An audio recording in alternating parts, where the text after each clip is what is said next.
معزز سامعین کرام، السلام علیکم ورحمۃ اللہ تعالی وبرکاتہ۔ صلی اللہ علیہ محمد صلی اللہ علیہ وسلم، صلاۃ و سلام علیک یا رسول اللہ صلی اللہ تعالی علیہ وسلم۔ 100 برس تک مردہ رہے پھر زندہ ہو گئے۔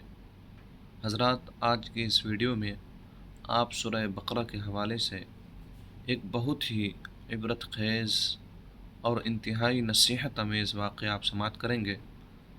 اکثر مفسرین کے نزدیک یہ واقعہ حضرت حزقیل ابن شرخیاں علیہ السلام کا ہے، جو بنی اسرائیل کے ایک نبی ہیں۔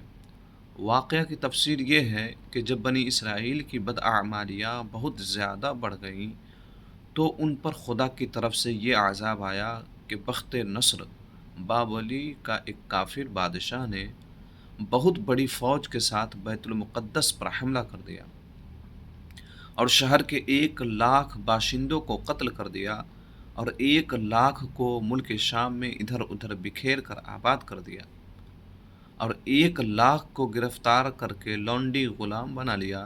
حضرت حزقیل علیہ السلام بھی انہی قیدیوں میں تھے۔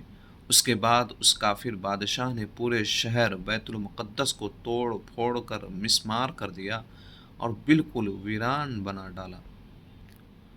بخت نصر کون تھا؟ قوم عمالقہ کا ایک لڑکا ان کے بت نصر کے پاس لاوارث پڑا ہوا ملا۔ چونکہ اس کے باپ کا نام کسی کو نہیں معلوم تھا، اس لیے لوگوں نے اس کا نام بخت نصر، نصر کا بیٹا، رکھ دیا۔ خدا کی شان کہ یہ لڑکا بڑا ہو کر کہراس بادشاہ کی طرف سے سلطنت بابل پر گورنر مقرر ہو گیا، پھر یہ خود دنیا کا بہت بڑا بادشاہ ہو گیا۔ کچھ دنوں کے بعد حضرت حزقیل علیہ السلام جب کسی طرح بخت نصر کی قید سے رہا ہوئے تو ایک گدھے پر سوار ہو کر اپنے شہر بیت المقدس میں داخل ہوئے۔ پھر اپنے شہر کی ویرانی اور بربادی دیکھ کر ان کا دل بھر آیا اور وہ رو پڑے۔ چاروں طرف چکر لگایا مگر انہیں کسی انسان کی شکل نظر نہیں آئی۔ ہاں، یہ دیکھا کہ وہاں کے درختوں پر خوب زیادہ پھل آئے ہیں جو پک کر تیار ہو چکے ہیں، مگر کوئی ان پھلوں کو توڑنے والا نہیں ہے۔ یہ منظر دیکھ کر نہایت ہی حیرت، حسرت و افسوس کے ساتھ بے اختیار آپ کی زبان مبارک سے جملہ نکل پڑا کہ انا یحیی ہذہ اللہ بعد موتھا، یعنی اس شہر کی ایسی بربادی اور ویرانی کے بعد بھلا کس طرح اللہ تعالیٰ پھر اس کو آباد کرے گا۔ پھر آپ نے کچھ پھلوں کو توڑ کر تناول فرمایا اور انگوروں کو نچوڑ کر اس کا شیرہ نوش فرمایا۔ پھر بچے ہوئے پھلوں کو اپنے جھولے میں ڈال لیا اور بچے ہوئے انگور کے شیرہ کو اپنی مشک میں بھر لیا اور اپنے گدھے کو ایک مضبوط رسی سے باندھ دیا، اور پھر آپ ایک درخت کے نیچے لیٹ کر سو گئے اور اسی نیند کی حالت میں آپ کی وفات ہو گئی۔ اور اللہ تعالیٰ نے درندوں، پرندوں، چرندوں اور جن و انسان سب کی آنکھوں سے آپ کو اوجھل کر دیا کہ کوئی آپ کو نہ دیکھ سکا، یہاں تک کہ 70 برس کا زمانہ گزر گیا۔ تو ملک فارس کے بادشاہوں میں سے ایک بادشاہ اپنے لشکر کے ساتھ بیت المقدس کے اس ویرانے پر میں داخل ہوا اور بہت سے لوگوں کو یہاں لا کر بسایا اور شہر کو پھر دوبارہ آباد کر دیا، اور بچے کچے بنی اسرائیل کو جو اطراف و جوانب میں بکھرے ہوئے تھے سب کو بلا بلا کر اس شہر میں آباد کر دیا۔ اور ان لوگوں نے نئی عمارتیں بنا کر اور قسم قسم کے باغات لگا کر اس شہر کو پہلے سے بھی زیادہ خوبصورت اور بارونق بنا دیا۔ جب حضرت حزقیل کو پورے 100 برس وفات کی حالت میں ہو گئے تو اللہ تعالیٰ نے آپ کو زندہ فرمایا، تو آپ نے دیکھا کہ آپ کا گدھا مر چکا ہے اور اس کی ہڈیاں گل سڑ کر ادھر ادھر بکھری پڑی ہے، مگر تھیلے میں رکھے ہوئے پھل اور مشک میں رکھا ہوا انگور کا شیرہ بالکل خراب نہیں ہوا۔ نہ پھلوں میں کوئی تغیر، نہ شیرے میں کوئی بو باس یا بدمزگی پیدا ہوئی ہے۔ اور آپ نے یہ بھی دیکھا کہ اب بھی آپ کے سر اور داڑھی کے بال کالے ہیں اور آپ کی عمر وہی 40 برس ہے۔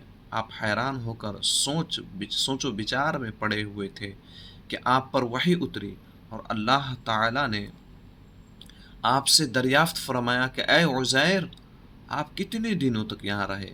تو آپ نے خیال کیا کہ کہا کہ میں صبح کے وقت سویا تھا اور اب عصر کا وقت ہو گیا ہے۔ یہ جواب دیا کہ میں دن بھر یا دن بھر سے کچھ کم سوتا رہا۔ تو اللہ تعالیٰ نے فرمایا کہ نہیں اے عزیر، تم پورے 100 برس یہاں ٹھہرے رہے۔ اب تم ہماری قدرت کا نظارہ کرنے کے لیے ذرا اپنے گدھے کو دیکھو کہ اس کی ہڈیاں گل سڑ کر بکھر چکی ہے، اور اپنے کھانے پینے کی چیزوں پر نظر ڈالو کہ ان میں کوئی خرابی اور بگاڑ نہیں پیدا ہوا۔ پھر ارشاد فرمایا اے عزیر، اب تم دیکھو کس طرح ہم ان ہڈیوں کو اٹھا کر ان پر گوشت پوست چڑھا کر اس گدھے کو زندہ کرتے ہیں۔ چنانچہ حضرت عزیر علیہ السلام نے دیکھا کہ اچانک بکھری ہوئی ہڈیوں میں حرکت پیدا ہوئی اور ایک دم تمام ہڈیاں جمع ہو کر اپنے اپنے جوڑ سے مل کر گدھے کا ڈھانچہ بن گیا، اور لمحہ بھر میں اس ڈھانچے پر گوشت پوست بھی چڑھ گیا اور گدھا زندہ ہو کر اپنی بولی بولنے لگا۔ یہ دیکھ کر حضرت عزیر نے بلند آواز سے یہ کہا اعلم ان اللہ علی کل شیء قدیر، میں خوب جانتا ہوں کہ اللہ سب کچھ کر سکتا ہے۔ اس کے بعد حضرت عزیر علیہ السلام شہر کا دورہ فرماتے ہوئے اس جگہ پہنچ گئے جہاں 100 برس پہلے آپ کا مکان تھا۔ تو نہ کسی نے آپ کو پہچانا نہ آپ نے کسی کو پہچانا۔ ہاں البتہ یہ دیکھا کہ ایک بہت ہی بوڑھی اور اپاہج عورت مکان کے پاس بیٹھی ہے جس نے اپنے بچپن میں حضرت عزیر علیہ السلام کو دیکھا تھا۔ آپ نے اس سے پوچھا کہ کیا یہی عزیر کا مکان ہے؟ تو اس نے جواب دیا جی ہاں۔ پھر بڑھیا نے کہا کہ عزیر کا کیا ذکر ہے، ان کو تو 100 برس ہو گئے، وہ بالکل ہی لاپتہ ہو چکے ہیں۔ یہ کہہ کر بڑھیا رونے لگی۔ تو آپ نے فرمایا کہ اے بڑھیا، میں ہی عزیر ہوں۔ تو بڑھیا نے کہا سبحان اللہ، آپ کیسے عزیر ہو سکتے ہیں؟ آپ نے فرمایا کہ اے بڑھیا، مجھ کو اللہ تعالیٰ نے 100 برس مردہ رکھا، پھر مجھ کو زندہ فرما دیا اور میں اپنے گھر آ گیا ہوں۔ تو بڑھیا نے کہا کہ حضرت عزیر تو ایسے باکمال تھے کہ ان کی ہر دعا مقبول ہوتی تھی۔ اگر آپ واقعی حضرت عزیر ہیں تو میرے لیے دعا کر دیجئے کہ میری آنکھوں میں روشنی آ جائے اور میرا فالج اچھا ہو جائے۔ حضرت عزیر علیہ السلام نے دعا کر دی تو بڑھیا کی آنکھیں ٹھیک ہو گئی اور اس کا فالج بھی اچھا ہو گیا۔ پھر اس نے غور سے آپ کو دیکھا تو پہچان لیا اور بول اٹھی کہ میں شہادت دیتی ہوں کہ آپ یقیناً حضرت عزیر علیہ السلام ہی ہیں۔ پھر وہ بڑھیا آپ کو لے کر بنی اسرائیل کے محلے میں گئی۔ اتفاق سے وہ سب لوگ ایک مجلس میں جمع تھے اور اسی مجلس میں آپ کا لڑکا بھی موجود تھا جو 118 برس کا ہو چکا تھا۔ آپ کے چند پوتے بھی تھے جو سب بوڑھے ہو چکے تھے۔ بڑھیا نے مجلس میں شہادت دی اور اعلان کیا کہ اے لوگو، بلا شبہ یہ حضرت عزیر علیہ السلام ہی ہے۔ مگر کسی نے بڑھیا کی بات کو صحیح نہیں مانا۔ اتنے میں ان کے لڑکے نے کہا کہ میرے باپ کے دونوں کندھوں کے درمیان ایک کالے رنگ کا مسح تھا جو چاند کی شکل کا تھا۔ چنانچہ آپ نے اپنا کرتا اتار کر دکھایا تو وہ مسح موجود تھا۔ پھر لوگوں نے کہا کہ حضرت عزیر کو تو تورات زبانی یاد تھی، اگر آپ عزیر ہیں تو زبانی تورات پڑھ کر سنائیے۔ آپ نے بغیر کسی جھجک کے فوراً پوری تورات پڑھ کر سنا دی۔ بخت نصر بادشاہ نے بیت المقدس کو تباہ کرتے وقت 40,000 تورات کے عالموں کو چن چن کر قتل کر دیا تھا، اور تورات کی کوئی جلد بھی اس نے زمین پر باقی نہیں چھوڑی تھی۔ اب یہ سوال پیدا ہوا کہ حضرت عزیر نے تورات صحیح پڑھی یا نہیں۔ تو ایک آدمی نے کہا کہ میں نے اپنے باپ سے سنا ہے کہ جس دن ہم لوگوں کو بخت نصر نے گرفتار کیا تھا، اس دن ویرانے میں ایک انگور کے بیل کے جڑ میں تورات کی ایک جلد دفن کر دی گئی تھی۔ اگر تم لوگ میرے دادا کے انگور کی جگہ کی نشاندہی کر دو تو میں تورات کی ایک جلد برآمد کر دوں گا۔ اس وقت پتہ چل جائے گا کہ حضرت عزیر نے جو تورات پڑھی ہے وہ صحیح ہے یا نہیں۔ چنانچہ لوگوں نے تلاش کر کے اور زمین کھود کر تورات کی جلد نکال لی تو وہ حرف بحرف حضرت عزیر کی زبانی یاد کی ہوئی تورات کے مطابق تھی۔ یہ عجیب و غریب اور حیرت انگیز ماجرا دیکھ کر سب لوگوں نے ایک زبان ہو کر کہنا شروع کر دیا کہ بے شک حضرت عزیر یہی ہیں اور یقیناً یہ خدا کے بیٹے ہیں۔ چنانچہ اسی دن سے یہ غلط مشرکانہ عقیدہ یہودیوں میں پھیل گیا کہ معاذ اللہ حضرت عزیر خدا کے بیٹے ہیں۔ چنانچہ آج تک دنیا بھر کے یہودی اس باطل عقیدے پر جمے ہوئے ہیں کہ حضرت عزیر خدا کے بیٹے ہیں، معاذ اللہ رب العالمین۔ اللہ تعالیٰ نے قرآن مجید کی سورہ بقرہ میں اس واقعہ کو ان لفظوں میں بیان فرمایا ہے: او کالذی مر علی قریۃ وہی خاویۃ علی عروشها قال انا یحیی هذه اللہ بعد موتها فاماته اللہ 100 عام ثم بعثه قال کم لبثت قال لبثت یوما او بعض یوم قال بل لبثت 100 عام فانظر الى طعامك وشرابك لم يتسنه وانظر الى حمارك وَلِنَجْعَلَكَ آيَةً لِلنَّاسِ وَانظُرْ إِلَى الْعِظَامِ كَيْفَ نُنشِزُهَا ثُمَّ نَقْصُهَا لَحْمًا فَلَمَّا تَبَيَّنَ لَهُ قَالَ أَعْلَمُ أَنَّ اللَّهَ عَلَى كُلِّ شَيْءٍ قَدِيرٌ۔ ترجمہ کنز الایمان: یا اس کی طرح جو گزرا ایک بستی پر اور وہ ڈھائی پڑی تھی اپنی چھتوں پر، بولا اسے کیوں کر جلائے گا اللہ اس کی موت کے بعد؟ تو اللہ نے اسے مردہ رکھا 100 برس، پھر زندہ کر دیا۔ فرمایا تو یہاں کتنا ٹھہرا؟ عرض کی دن بھر ٹھہرا ہوں گا یا کچھ کم۔ فرمایا نہیں بلکہ تجھے 100 برس گزر گئے۔ اور اپنے کھانے اور پانی کو دیکھ کہ اب تک بو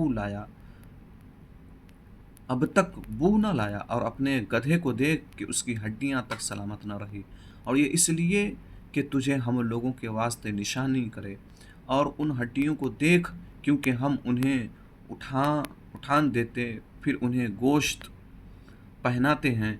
جب یہ معاملہ اس پر ظاہر ہو گیا، بولا میں خوب جانتا ہوں کہ اللہ سب کچھ کر سکتا ہے۔ درس ہدایت ان آیتوں میں صاف صاف موجود ہے کہ ایک ہی جگہ پر ایک ہی آب و ہوا میں حضرت عزیر علیہ السلام کا گدھا تو مر کر گل سڑ گیا اور اس کی ہڈیاں ریزہ ریزہ ہو کر بکھر گئی، مگر پھلوں اور شیرہ انگور اور خود حضرت عزیر علیہ السلام کی ذات میں کسی قسم کا کوئی تغیر نہیں ہوا، یہاں تک کہ 100 برس میں ان کے بال بھی سفید نہیں ہوئے۔ اس سے ثابت ہوتا ہے کہ ایک ہی قبرستان کے اندر ایک ہی آب و ہوا میں اگر بعض مردوں کی لاشیں گل سڑ کر فنا ہو جائیں اور بعض بزرگوں کی لاشیں سلامت رہے اور ان کے کفن بھی میلا نہ ہو، ایسا ہو سکتا ہے، بلکہ بارہا ایسا ہوا ہے، اور حضرت عزیر علیہ السلام کا یہ قرآنی واقعہ اس کی بہترین دلیل ہے۔ دوسری، بیت المقدس کی تباہی اور ویرانی دیکھ کر حضرت عزیر علیہ السلام غم میں ڈوب گئے اور فکر مند ہو کر یہ کہہ دیا کہ اس شہر کی بربادی اور ویرانی کے بعد کیوں کر اللہ تعالیٰ اس شہر کو دوبارہ آباد فرمائے گا۔ اس سے ثابت ہوتا ہے کہ اپنے وطن اور شہر سے محبت کرنا اور الفت رکھنا یہ صالحین اور اللہ والوں کا طریقہ ہے۔ حضرات، تو آج کی ویڈیو یہیں سماپت ہوتی ہے۔ اللہ تعالیٰ کی بارگاہ میں دعا کرتا ہوں کہ اللہ ہم سب کو سننے سے زیادہ عمل کرنے کی توفیق عطا فرمائے۔ اگر ویڈیو اچھی لگی تو اس ویڈیو کو لائک، شیئر اور سبسکرائب ضرور کر لیں تاکہ آئندہ میں جو بھی ویڈیو بناؤں آپ تک اس کا نوٹیفیکیشن پہنچ جائے۔ السلام علیکم۔